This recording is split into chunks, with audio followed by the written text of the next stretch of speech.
முதல்ல வந்து நான் உண்மையாகவே ஐஸ்வரி சாருக்கு சொல்லணும். ஏன்னா ஒரு ப்ரொடியூசராக வந்து அவர் உள்ளே வரும்போது எந்த கேள்வியும் கேட்கல என்கிட்ட. அவர் சொன்ன மாதிரி கடைசி வரைக்கும் என்னை ஃப்ரீ ஹேண்டில் விட்டார். நீ என்ன பண்ணணும்னு நினைக்கிற பண்ணுப்பான்னாரு. அண்ட் இன்னைக்கு இந்த சக்ஸஸ்க்கு மிக முக்கியமான காரணம் அவர் எனக்கு கொடுத்த freedom and trust. Trust is the biggest form of லவ்னு சொல்லுவாங்க. So thank you for the trust sir. And அது அவர் கொடுக்கலன்னா ப்ராபப்ளி இன்னைக்கு படம் இந்த அளவுக்கு வந்திருக்காது. So I'm very lucky and very happy. And நான் நிறைய இடங்களில் சமீபத்தில் பேசும்போது கிரெடிட் பற்றி பேசியிருக்கிறேன், யாருமே எனக்கு கொடுக்கலன்னு. பட் ஐ திங்க் இந்த ஒரு மேடையில் சார் வந்து என்னோட 18 வருஷத்தோட ஜேர்னியோட கிரெடிட் கொடுத்துட்டாரு. So thank you so much sir, thank you. And entire team, cinema ஒரு டீம் ஒர்க், நான் நிறைய இடத்துல சொல்லியிருக்கிறேன். ஸோ டீமில் எல்லாருமே அவங்கவுங்க ஒர்க் வந்து பர்ஃபெக்டாக பார்த்துக்கிட்டாங்க. அண்ட் அதனால் இன்னைக்கு இந்த படம் வந்து மக்கள்கிட்ட போய் ரொம்ப பிஎன்சி சென்டர்லாம் பயங்கரமாக சேர்ந்துருக்கு. ஸோ நாங்கள் தியேட்டர் விசிட்ஸ்லாம் போனோம் ஃபர்ஸ்ட் வீக். பயங்கரமான ஒரு ரிசப்ஷன், குழந்தைங்களோட ஃபேமிலிஸோட லேடிஸு பயங்கரமாக கூட்டம் ஏறிச்சு. ஃபஸ்ட்டு டேவே ஈவினிங் ஷோலேருந்து பயங்கரமாக ஏற ஆரம்பிச்சிது. அது பார்க்கும்போது ரொம்ப மகிழ்ச்சியாக இருந்தது. ஏன்னா ஃபேமிலி ஃபிலிம்ஸ் ரொம்ப கம்மியாயிடுச்சு சார் சொன்ன மாதிரி.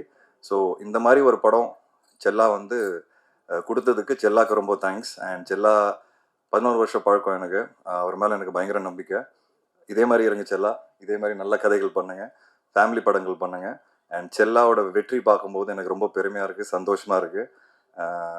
அவர் இன்னும் பெரிய ஒரு கமர்ஷியல் டைரக்டராக சினிமாவில் வருவாருங்கிறது, ரொம்ப ரொம்ப பெரிய இடத்துக்கு வருவாருங்கிறது நான் ரொம்ப ஸ்ட்ராங்காக நம்புகிறேன். ஸோ அதில் அந்த ஜேர்னியில் நான் கிட்டத்தட்ட 11 இயர்ஸ் உங்களோட இருந்ததில் எனக்கு ரொம்ப பெருமை சந்தோஷம். கருணாசனை நான் எப்போவுமே சொல்லுவேன், அவர் தான் இந்த படத்தோட பேக் போனு.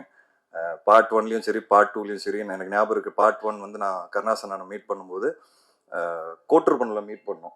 அப்போ நான் அண்ணன் கிட்ட சொன்னேன். அப்போ அண்ணன் ரொம்ப நடிக்கிறது இல்லை. அப்போ சொன்னார், ஏன்பா ரொம்ப நாள் ஆச்சு. அப்போ நான் சொன்னேன், இல்லைண்ணா நீங்கள் வாங்க ப்ளீஸ், எனக்காக சூப்பராக இருக்கும் அந்த கேரக்டர். அன்னைக்கு சொன்ன ஒரு விஷயம் வந்து எனக்கு தேட்டரில் பார்க்கும்போது எல்லாம் பயங்கரமாக கைத்தட்டி என்ஜாய் பண்ணி, நீங்கள் வந்து டான்ஸ்லாம் ஆடும்போது கூட ஒரே விசில் கிளாப்ஸு, அது பார்க்கும்போது எனக்கு ரொம்ப சந்தோஷமாக இருந்தது. ஏன்னா ஒரு ஆக்டருக்கு ஒரு ப்ராமிஸ் பண்ணும்போது அதை காப்பாற்றும் போது அந்த ஆக்டருக்கு அவ்வளோ சந்தோஷம் கொடுக்கும். ஏன்னா நிறைய சினிமாவில் ப்ராமிசஸ் வந்து யாருமே காப்பாற்ற மாட்டேங்கிறாங்க, கூப்பிட்டுறாங்க, ஆனால் அதுக்கு உண்டான வேல்யூ உள்ள கேரக்டர்ஸை கொடுக்க மாட்டேங்கிறாங்க. பட் நான் ஒவ்வொருத்தர்கிட்ட கூப்பிட்டு சொல்லும்போது அதுக்கு உண்டான ஒரு கேரக்டர் கொடுக்கும்போது அது ஜெயிக்கும் போது தேட்டரில் எனக்கு ரொம்ப சந்தோஷமா இருக்கு. ஏன்னா நானும் ஒரு ஆக்டரா அதை எதிர்பார்க்குறேன். ஸோ அந்த விதத்தில் நான் ப்ராமிஸ் பண்ணது மோக்ஷாக்கும் ஃபர்ஸ்ட் டைம் கூப்பிட்டு பேசும்போது அவங்க நம்பலை. நான் சொன்னேன், பயங்கரமான ஒரு ரிசப்ஷன் கிடைக்கும் உங்களுக்கு, வேற எந்த படம் கமிட் பண்ணாதீங்க. பொதுவாக எல்லாரும் சொல்லுவாங்க சினிமாவில் அப்படின்னு நினச்சிக்கிட்டாங்க. பட் தியேட்டர் போய் பார்க்கும்போது அவங்களுக்கு கிடைச்ச விசில் கிளாப்ஸ், எங்கே போனாலும் மீனும் மிஸ் தான் கேட்குறாங்க. நான் மைக்கில் பேசும்போது கூட, நீங்கள் கொஞ்ச நேரம் விடுங்க சார், அவங்ககிட்ட மைக்கை கொடுங்கன்றாங்க. அந்த அளவுக்கு வந்து அவங்களுக்கு reception. So I am very happy for you moksha, congratulations. And எப்போவுமே நான் இப்போ காளியங்கட் சொன்னார் என்னன்னா, செல்லா வந்து அவருக்கு தெரியாமலே படம் எடுத்துட்டாரு, ஹீரோயின் ஓரியன்ட் படம்னு. கிடையவே கிடையாது, தெரிஞ்சதான் பண்ணுறேன், தெரியாமலாம் எதுவுமே பண்ணல. நான் ஜாரா கிட்ட இந்த படம் கமிட் பண்ணும்போது சொன்னேன், ஜாரா நீங்க தான் இந்த படத்தோட ஹீரோ, இந்த படம் உங்க மேலதான் இருக்கு. ஸோ தெரிஞ்சதான் ஒவ்வொரு படமும் பண்ணிட்டு இருக்கேன். So Zara, you are lovely in the film. Like I said, I promise you are the hero of the film, right? I am very happy. ஜாராவோட நடிக்கிற ஒவ்வொரு நாளும் வந்து it was a breeze and I had lot of fun with her. எனக்கு இந்த படம் commit பண்ணும்போது பெண் குழந்தை இல்லை, அண்ட் அதுக்கப்புறம் மீரா பிறந்தாங்க. ஸோ இந்த படம் நடிக்கும்போது அந்த பாண்ட் வந்து எனக்குள்ள தானா வந்துருச்சுன்னு நான் சொல்லுவேன். ஜாராவோட நான் இருக்கிற பாண்டிங் வந்து ஃபியூச்சரில் இப்படி தான் என் பொண்ணோட இருக்கணும்னு நான் ஆசைப்பட ஆரம்பிச்சிட்டேன். ஸோ ஜாரா அந்த மாதிரி ஒரு எனக்கு எக்ஸ்பீரியன்ஸை கொடுத்துருக்காங்க இந்த படத்தில். So thank you Zara so much for teaching me how to be a date. I told you right. So it was very exciting journey. And audience, இன்னைக்கு ஆடியன்ஸ் வந்து ரொம்ப ரொம்ப ஸ்மார்ட், ரொம்ப ஷார்ப், அண்ட் சினிமாவை வந்து ரொம்ப நேசித்து பார்க்க ஆரம்பிச்சிட்டாங்க. ஸோ தப்பு பண்ணுறதுக்கு உண்டான வாய்ப்புகள் ரொம்ப கம்மியாயிடுச்சு. அண்ட் அந்த ஆடியன்ஸை சாட்டிஸ்ஃபை பண்ணோன்னா, அந்த ஆடியன்ஸை அவுட் ஸ்மார்ட் பண்ணோன்னா அது ஒரு பெரிய சேலஞ்ச் இன்னைக்கு. பட் கட்டா குஸ்தி ரொம்ப சிம்பிளான ஒரு ஃபில்ம் இருந்தோம், ஆடியன்ஸ் அதை பயங்கரமாக கொண்டாடி என்ஜாய் பண்ணியிருக்காங்க. நான் இன்னைக்கு 18 வருஷம் ஜேர்னிக்கு அப்புறம் இங்கே நிற்கிறேன்னா அதுக்கு முக்கியமான காரணம், வித்தியாசமான படங்கள் பண்ணியும் நான் ஜெயிச்சிருக்கேன்னா காரணமே ஆடியன்ஸ் தான். ஸோ ஆடியன்ஸ்க்கு ரொம்ப ரொம்ப தேங்க்ஸ், என்னை வந்து கைவிடலை. அண்ட் இந்த விக்ட்ரிக்கு அப்புறம் எனக்கு ரொம்ப நம்பிக்கை வந்திருக்கு. ஏன்னா உண்மையாக சொல்லணும்னா லாஸ்ட் 2-3 இயர்ஸாக கட்டா குஸ்தி 1க்கு அப்புறம் எனக்கு கரெக்டாக அமையல, நிறைய விஷயங்கள் லேட் ஆயிடுச்சு. ஒருவேளை ஆடியன்ஸ் என்ன மறந்துட்டாங்களோ நான் பயப்பட ஆரம்பிச்சிட்டேன். பட் இந்த விக்டரியை பார்க்கும்போது எனக்கு வந்து இந்த படம் மினிமமாக 50 கோடி ரூபாய் கிராஸ் அடிக்கும். ஸோ அது பார்க்கும்போது எனக்கு ஆடியன்ஸ் என்னை மறக்கல, என் மேலே ரொம்ப அன்பு வச்சிருக்காங்கன்னு எனக்கு ஒரு பெரிய நம்பிக்கை வந்துருச்சு. So thank you to the audience and press and media. So நான் நிறைய வாட்டி சொல்லியிருக்கிறேன், மறுபடியும் சொல்கிறேன், நீங்கள் கொடுத்த விமர்சனங்கள்னால தான் நான் ஒவ்வொரு படத்துலையும் ஜெயிச்சுட்டு இருக்கிறேன் அண்ட் ஃபீட்பேக்ஸும் எடுக்கிறேன். நம்ம ஒரு ஃபேமிலி மாதிரி ஆகிட்டோம். விஷ்ணு விஷால் ஸ்டுடியோஸ்னாலே ஒரு ஃபேமிலி ஷோ தான். இன்ஃபேக்ட் இந்த வாட்டிலாம் எல்லாருக்கிட்ட கேட்க ஆரம்பிச்சிட்டேன், இந்த இடத்துல போட்டால் கரெக்டாக இருக்கும், என்ன வேணும்னு சொல்லுங்கள். அந்த அளவுக்கு நம்ம ஃபேமிலி ஆகிட்டோம் அண்ட் ஃபேமிலிஸோட ஒவ்வொரு படமும் நீங்கள் பார்த்து என்ஜாய் பண்ணுறீங்க அண்ட் பிடிக்கலனாலும் ரிவ்யூஸ் எழுதுறீங்க, அதை நானும் படிக்கிறேன், எல்லா ரிவ்யூஸ் படிச்சுட்டு தான் இருக்கிறேன். ஸோ பிடிக்கிற மாதிரி இன்னும் எல்லாருக்கும் பிடிக்கிற மாதிரி நான் ஃபியூச்சரில் படம் எடுப்பேன்னு நான் ஆசைப்பட்றேன். And thank you all, thank you for the love.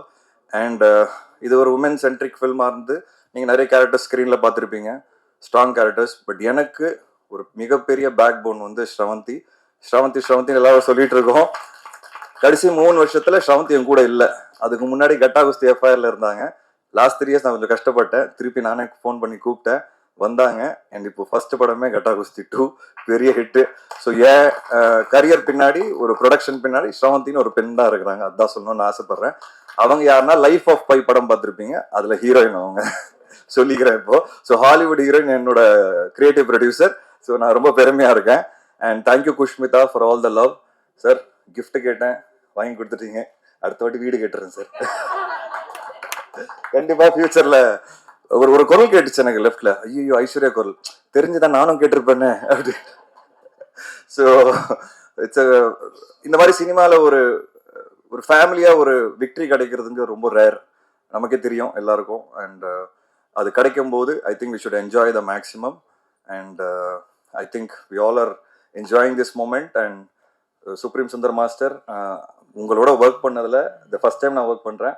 Part 1ல அன்பரி மாஸ்டர் ஒர்க் பண்ணாங்க, ஸ்டண்ட் சூப்பராக இருந்தது.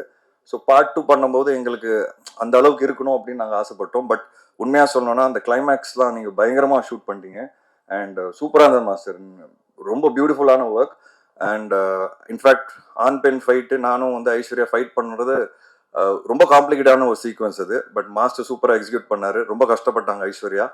அண்ட் அந்த சீக்வன்ஸ்லாம் இடிச்சுலாம் அவங்க தலைலாம் சுத்திருச்சு. ஸோ சாரியெல்லாம் கேட்க வேண்டியதாக இருந்தது. பட் ஆனாலும் அந்த ஃபைட் வந்து இன்னைக்கு ஸ்க்ரீனில் பார்க்கும்போது ரொம்ப நல்லாவே இருந்தது, என்டர்டெய்னிங்காகவும் இருந்தது. ஸோ காளி வெங்கட், முனிஷ்காந்த், உங்களை பற்றி என்ன சொல்றதுன்னு எனக்கு தெரியல. 5வது படம் ஒர்க் பண்ணிட்டு இருக்கோம். ஒரு பயங்கரமான ஒரு எனக்கு ஃபேமிலி மெம்பர் மாதிரி ஆயிட்டாங்க. எனக்கு ரொம்ப பிடிச்ச விஷயம் என்னன்னா, நான் ஒரு படம் பண்ணும்போது எல்லாருக்கும் பேசும்போது நான் சொல்லுவேன், பட்ஜெட் என்ன, பட்ஜெட்டு, சினிமா எங்க போயிட்டு இருக்கு, வியாபாரம் என்ன, ஓடிடி எப்படி விற்குது, இப்படிலாம் பேசிட்டு அவங்கக்கிட்ட ஒரு ப்ரெசன்டேஷன் கொடுப்பேன். இந்த பட்ஜெட்ல பண்ணா நீங்க கரெக்டா இருக்கும், சம்பளம் பத்தி தான் பேசிட்டு இருக்கேன்.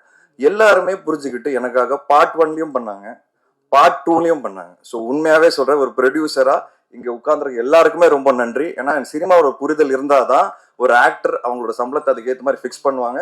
ஒரு ஹீரோக்குன்னு ஒரு பிசினஸ் இருக்கு, அந்த பிசினஸ்க்கு ஏற்ற மாதிரி தான் பட்ஜெட் எடுக்கணும். நாளைக்கு படம் அடிக்குமா அடிக்காத நம்ம கையில கிடையாது. ஆனா என்னோட ஃபர்ஸ்ட் ரூல், ப்ரொடியூசருக்கு லாஸ் வரக்கூடாது, அதுதான் என்னோட ஃபர்ஸ்ட் ரூல். அதை நான் எல்லாருக்கிட்ட எடுத்து சொல்லும் போது எல்லாருமே புரிஞ்சுக்கிட்டாங்க. ஸோ எல்லாருக்குமே ரொம்ப ரொம்ப நன்றி. இன்னைக்கு அதோட விக்டரி தான் நம்ம எல்லாரும் பார்க்குறோம்.